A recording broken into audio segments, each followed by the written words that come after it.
monsieur Geoffrey Baltus? Oui, c'est moi. Oui, bonsoir, Lavigne Florian de la web radio Ville Lumière. Oui. Comment allez-vous? Ça va et vous? Ça va bien, merci. Tout d'abord, je vous remercie de nous accorder un peu de votre temps. Pas de souci, avec plaisir. Et donc, je suis avec mes deux collègues Céline Jérôme et Gabriel Aumont. Et on a quelques petites questions à vous poser, notamment au niveau de votre parcours. Donc, tout d'abord, est-ce que vous pouvez vous présenter aux auditeurs, s'il vous plaît? D'accord, pas de problème. Donc, moi, je m'appelle Geoffrey, j'ai 22 ans. Je suis genre professionnel à la SOCR, je suis gardien de but, et puis ça fait maintenant 9 ans que je suis à la GOCR. D'accord. Donc, vous êtes le troisième gardien de la CFA, c'est bien ça?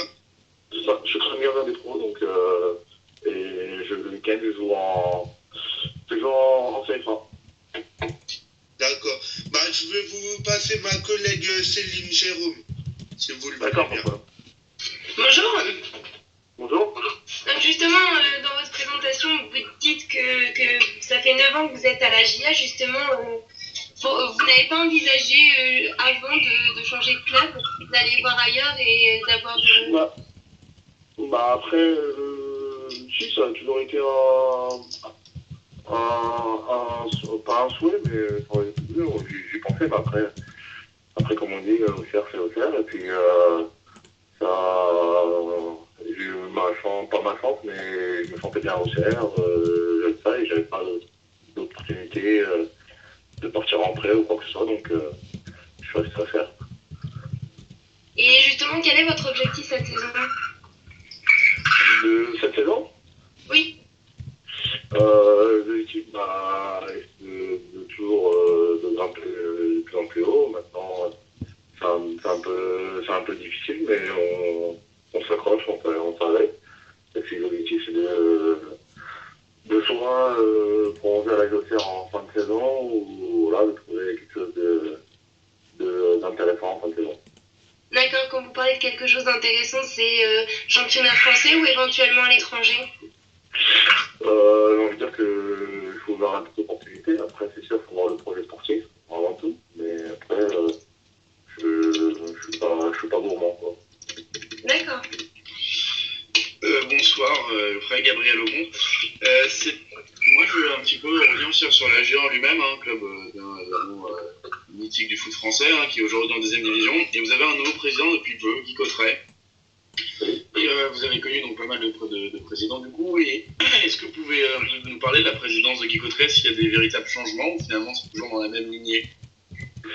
À vrai dire, c'est un peu complexe. Donc, je ne vais pas trop m'engager dessus parce que déjà, c'est pas que ça me regarde pas, mais moi, je pense que c'est plus le sportif que l'administratif. Donc après, lui, il y a un nouveau président et il est là, il fait son travail et puis voilà.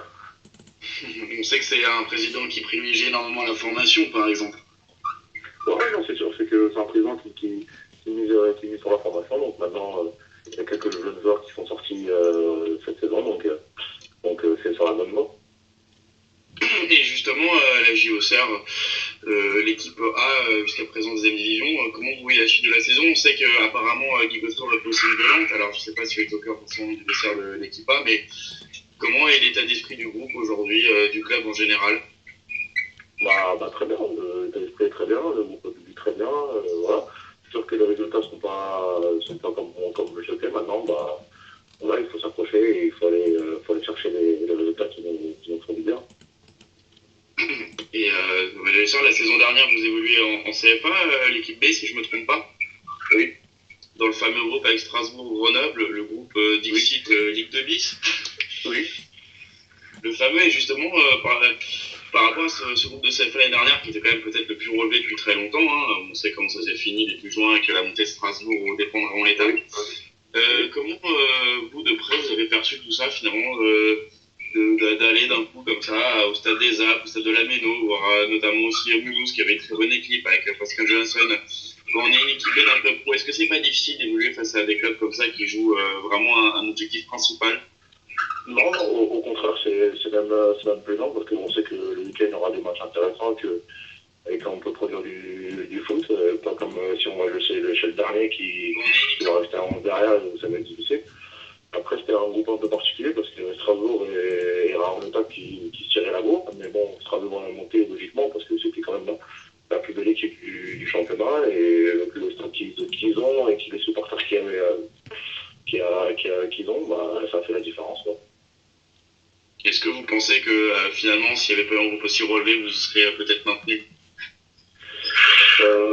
Non, je pense pas. Je pense qu'on avait largement la place pour se maintenir. Après, je pense qu'il y a eu, voilà, il y a eu des matchs il y a eu des matchs loupés, il y a eu un peu de tout. Donc voilà, après, on peut que s'en prendre à soi-même. Maintenant, il faut tout faire pour. On en fait pas deux. Maintenant, il faut tout faire pour déjà se maintenir dans un premier temps. Et si on peut gratter quelque chose en fin de saison, bah, ce sera avec plaisir. Et justement, maintenant que vous êtes en CFA2, est-ce que vous voyez une énorme différence entre le championnat de CFA2 ou de CFA ou finalement ça reste tout un mixte amateur? Oui, il y a une différence. Après, il y a quand même une différence. Après, moi, je l'ai connu, ce niveau de CFA2, je l'avais connu à 17 ans, donc je savais ce que c'était. Donc, ça fait un moment que je sais ce que c'est, mais oui, il y a une différence entre le CFA et CFA2. Après, il n'y a pas une grande différence, mais il y a une différence quand même. Et justement, pour un petit peu parler notamment de ce groupe, hein, vous avez une équipe mythique aussi dans votre poule, c'est Guignon, enfin mythique, je m'entends bien.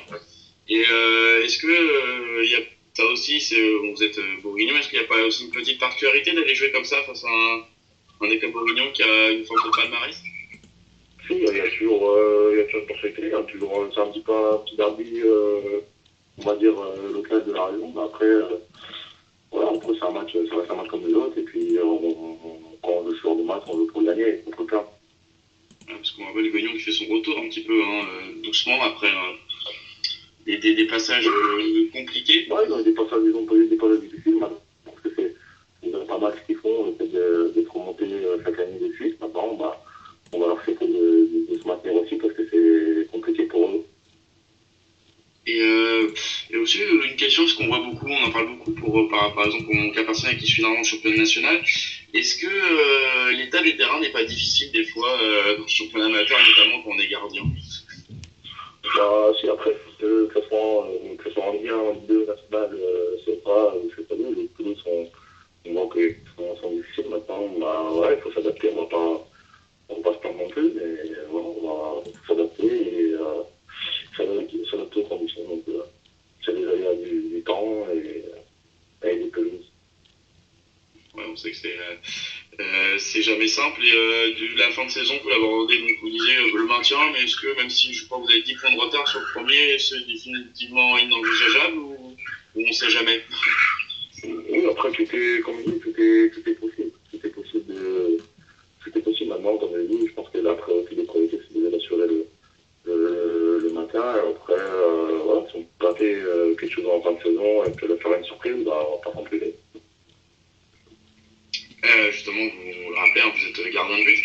Et vous êtes passé ça, vous êtes sur une web radio qui parle beaucoup du PSG évidemment. Et par rapport au PSG, justement, vous, comment voyez-vous ce dit nouveau monstre d'Europe depuis en tout cas depuis mardi, si on reprend la presse nationale? Est-ce qu'il vous impressionne? Est-ce que le PSG vous fait rêver ou finalement pas spécialement? Après, oui, le PSG, c'est un club qui fait rêver, c'est un club qui, voilà, moi je suis de Paris, donc c'est sûr que c'est comme de mon cas. Maintenant, Paris, c'est une machine de guerre, donc c'est vraiment si très bien ce qu'ils font, donc c'est pour le football français. Et justement, par rapport au gardien de but, votre poste, est-ce que vous avez une attention particulière pour Salvatore Sirigu et Nicolas Douchez, ou finalement pour vous, c'est pas forcément, en tout cas pour Sirigu, le meilleur gardien de Ligue 1? Si, Salvatore Sirigu, pour moi, c'est un des meilleurs gardiens des championnats de France, il n'y a pas photo. Après, Nico Douchez, oui, pour moi aussi, je si je suis un peu déçu que de temps en temps, ils ne jouent pas plus quelques matchs ou quand le PSG a des résultats qui sont assurés. Mais bon, c'est comme ça, c'est le rôle du numéro 2. Et en tout cas, ils ont des très bons gardiens pour l'avenir. Vous parliez de très bons gardiens. Est-ce que vous avez un modèle? Un modèle, oui, j'en ai un. Mais après, on essaie de prendre pour les autres un peu tout et de voir ce qu'ils peuvent m'apporter. Je vais vous passer Flo. Oui. Donc, première question. Donc tout à l'heure, vous nous avez dit que vous êtes de Istres. Comment? Allô? Oui, je crois qu'on a perdu Flo. Je vais reprendre juste 5 minutes. Donc finalement, on parlait du PSG. Et est-ce que, par rapport au PSG, est-ce que vous voulez vraiment finir la saison champion ou un peu pour revenir ou finalement? Ouais, non, je pense qu'ils finiront champion sans aucun doute. Et justement par rapport à ça, la petite question qu'on pose souvent à nos invités, et là je vous pose à nouveau, est-ce que vous pensez que le PSG peut gagner la Ligue des Champions de cette saison ou faut attendre? Oui, je pense qu'après tout est possible. Après, comme on dit toujours, les coupes c'est souvent le tirage qui fait le parcours. Après s'ils tombent sur une équipe à leur portée, oui, ils peuvent aller très loin. Mais oui, je pense qu'ils ont les moyens d'aller au moins jusqu'au final. Ouais, parce qu'on l'a vu, et notamment là le match à Leverkusen, vous l'avez regardé peut-être? Oui, j'ai regardé, oui. Et alors impressionné ou finalement le PSG Comme j'ai dit, je trouvais que Paris était facile en Ligue 1. Maintenant, je trouve qu'ils sont en Ligue des Champions, ils sont faciles aussi. Donc pour moi, comme je dis, c'est une machine et il n'y a rien à dire. Voilà. C'est un collectif et ils montrent toutes les valeurs du football et ça fait énormément plaisir. Je vais à Florent, est-ce que tu es parmi nous? Allô? Oui. Oui, donc j'aimerais revenir sur vos propos. Tout à l'heure, vous nous avez dit que vous êtes issu de la région parisienne, de Melun, selon mes informations. Oui, c'est ça. Donc là, j'ai lu tout à l'heure une petite interview que vous avez donnée en expliquant un peu votre début de parcours. Oui. Vous avez derrière vous 6 ans de sport-études à Bretigny, c'est bien ça? Oui, j'ai fait une saison pour études à Bretigny. D'accord. Et donc à l'issue, vous avez signé directement à l'AG Auxerre? Oui, après j'ai signé directement à l'AG Auxerre, mais avant d'aller à Bretigny, j'étais à l'INF Clairefontaine. D'accord. Et est-ce que vous avez eu quelques touches pour rester en région parisienne? Non, parce que j'avais l'opportunité d'aller en club pro, donc à cet âge-là, je pense que ça ne se refuse pas, donc j'ai pas essayé ça souvent. D'accord. Et vous avez eu que le choix d'Auxerre en club pro? Non, j'avais d'autres choix. Après, j'ai fait le choix d'Auxerre parce qu'Auxerre était réputé pour prendre les gardiens de but, donc ça a été un choix primordial pour moi et c'était pas si loin de ma famille, donc c'était le choix logique pour moi. D'accord. Donc justement, vous évoluez en tant que gardien de but. Et est-ce que c'était une vocation ou est-ce que vous avez été là, entre guillemets, par hasard? Je m'explique. J'ai été là par hasard. J'ai commencé attaquant et voilà, lors d'un match en poussin, il manquait un gardien, donc j'y suis allé, ça m'a plu. Donc voilà, j'ai pas été une seule seconde, j'ai continué quoi. Décidément, c'est l'anecdote de tous les gardiens de but, hein, parce que... je pense que oui, mais je pense que ça sera toujours l'anecdote de tous les gardiens de but qui commenceront attaquant. D'accord. Et en tant que gardien, est-ce que vous avez un arrêt que vous a affectué à reproduire le geste, une parade en particulier? Oui, ce que j'aime bien, c'est la sortie aérienne. C'est un des gestes que j'aime bien. C'est la sortie qui peut impressionner des fois et qui peut rassurer tout le monde, que ce soit supporter et joueur. Donc, c'est le geste que j'adore. D'accord. En France, on voit souvent le secteur où on a entre guillemets, le plus de talent, c'est le poste de gardien de but. Comment vous expliquez cela? Bah, après, ça dépend. Maintenant, voilà, il y a plus de frappe, les joueurs tentent plus, et les gardiens sont plus sollicités au pied, parce qu'avant, on ne joue pas beaucoup avec le gardien au pied. Maintenant, on l'utilise pour la première relance, donc c'est tout à fait normal. Le football évolue. D'accord. Donc là, vous évoluez à la Auxerre. Et est-ce que le président ainsi que le staff voudrait retrouver en quelque sorte l'image qu'elle avait d'elle de club formateur? Oui, je pense qu'elle a toujours eu cette image-là. Après, il n'y a pas eu beaucoup de joueurs qui sont sortis dans les années précédentes, donc maintenant, c'est quand même des joueurs qui sortent. Donc oui, l'image est en train de ressortir de la Géo. Faut pas s'inquiéter. D'accord. Bah, on s'inquiète pas, je me demande juste. Par contre, oui, donc là, vous êtes en CFA2, vous jouez tous les week-ends, vous avez du temps de jeu. Votre objectif, c'est quoi? C'est un contrat pro? J'ai déjà un contrat pro, je suis déjà professionnel, ça fait maintenant 6 ans que je suis professionnel. Donc voilà, après, non, c'est d'avoir du temps de jeu au plus haut niveau, que ce soit en Ligue 2 à Auxerre ou dans un club ailleurs, parce que j'avais reçu un contrat. Voilà. Et autant pour moi. Et vous avez ils vous ont déjà appelé en équipe première?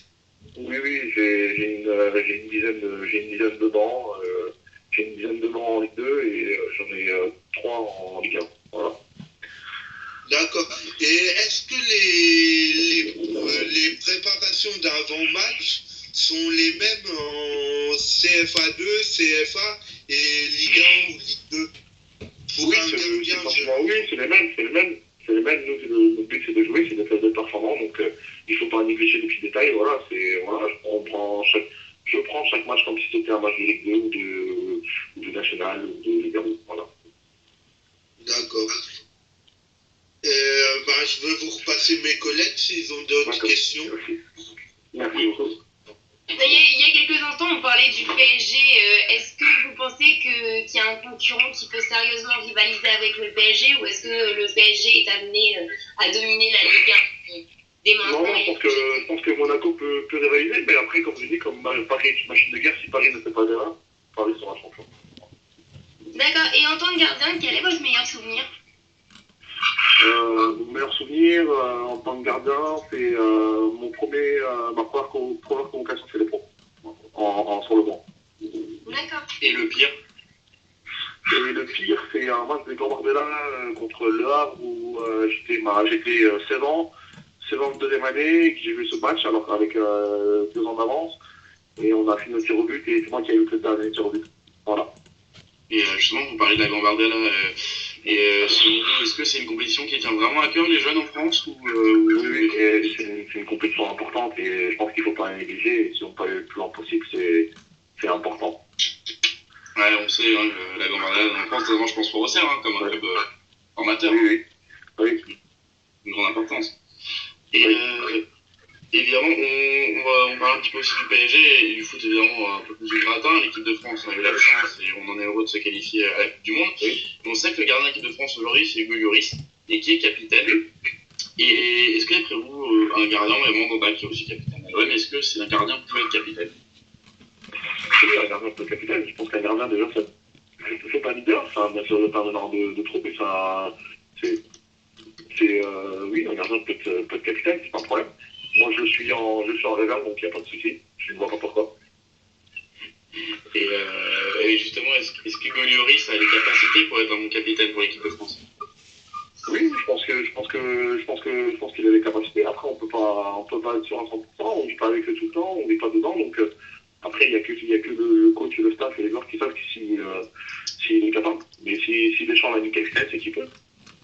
Ouais, parce qu'on sait que c'est un grand débat. Hein. Souvent, on entend beaucoup de chroniqueurs qui critiquent le fait ou qui mettent en tout cas quelque chose ou un doute par rapport notamment à ce poste qui est compliqué. Et justement, est-ce que pour vous, le poste de gardien de but est le plus difficile?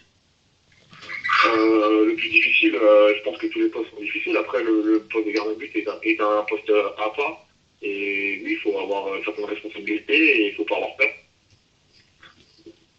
Ouais, parce qu'on sait que c'est jamais simple. Est-ce qu'il n'y a pas finalement, c'est le poste gardien est dans un sport collectif, un poste qui peut paraître aussi personnel, vu que... Le poste a évolué. Oui, avant, je pense qu'il était individuel, mais maintenant, il est devenu collectif. Donc, le gardien fait partie du 11 de départ et il est beaucoup utilisé maintenant. Et voilà, il a un rôle important dans l'équipe. Et est-ce que vous êtes déjà retrouvé dans la situation finalement de faire une boulette qui changeait un match? Oui, en jeune, en étant très jeune, mais c'est tout. Mais sinon, j'ai pas eu le cas encore. Heureusement. Mais et est-ce que vous savez comment on aborde psychologiquement quand ça arrive, on va dire, imaginons un début de match, est-ce que c'est facile? Est-ce que vous y pensez des fois avant les matchs? Comment aborder un match? Oui. Non, après, voilà, faut pas se mettre de pression, ça reste un plaisir à dire et voilà, faut aborder un match tranquillement, sereinement, pour être efficace et performant. Et tout à l'heure, vous parlez notamment des sorties aériennes, qui étaient comme un peu ce que vous préférez, notamment Castro ici. Et est-ce que la clé aussi des réussites des sorties aériennes, c'est pas aussi la bonne communication avec ses défenseurs centraux? C'est important, un gardien doit beaucoup communiquer, s'il communique pas, ça peut faire beaucoup d'erreurs, donc je pense que voilà, un gardien, comme je dis, ça doit être ça doit être l'orchestre de la défense derrière. Et jusqu'à présent, ça va, avec les défenseurs centraux, tout se passe bien avec la réserve d'Auxerre? Ça va, il n'y a pas de souci. Qu'est-ce qu'on peut vous souhaiter pour la fin de saison? Pour la fin de saison, déjà de la santé, le maintien en Ligue 2, le maintien en CFA 2 et une prolongation à Auxerre, ça sera avec plaisir, ou si ça ne serait pas à Auxerre, ailleurs. Voilà, si Guy Cotteret nous écoute, on se la met. Florian, une petite... Oui, moi j'aurais une toute petite dernière question. Oui. D'après mes informations, vous avez fait une interview en chassé-croisé avec Steve Mandanda, c'est bien ça? Oui. Donc lui, comme vous, il vient d'un club, on va dire formateur, il vient du Havre. Oui. Vous venez de Auxerre, autre club réputé formateur. Et comment a été en quelque sorte cette rencontre? Non. Non, elle a été très bien, très correcte, très simple, voilà, en toute amitié et tout, très bien. Il m'a beaucoup parlé, beaucoup aidé et je l'en remercie. Voilà, justement, c'est là où je voulais en venir, c'est vous poser la question, quel rôle a-t-il tenu auprès de vous quoi, pour l'interview? Après, je vais pas tout vous dévoiler, je pense que ça reste quand même un peu personnel, mais je peux vous dire qu'il m'a beaucoup aidé. D'accord. Je n'ai plus d'autres questions. Donc, je vous remercie encore une fois d'être passé sur la web radio Ville Lumière. Il n'y a pas de problème, avec plaisir, c'était un plaisir. Plaisir partagé. Je vous souhaite une excellente soirée et une très très bonne continuation. Merci à vous aussi. Bonne soirée. Merci. Bonne soirée, au revoir, à bientôt. Ouais. Au revoir. Au revoir.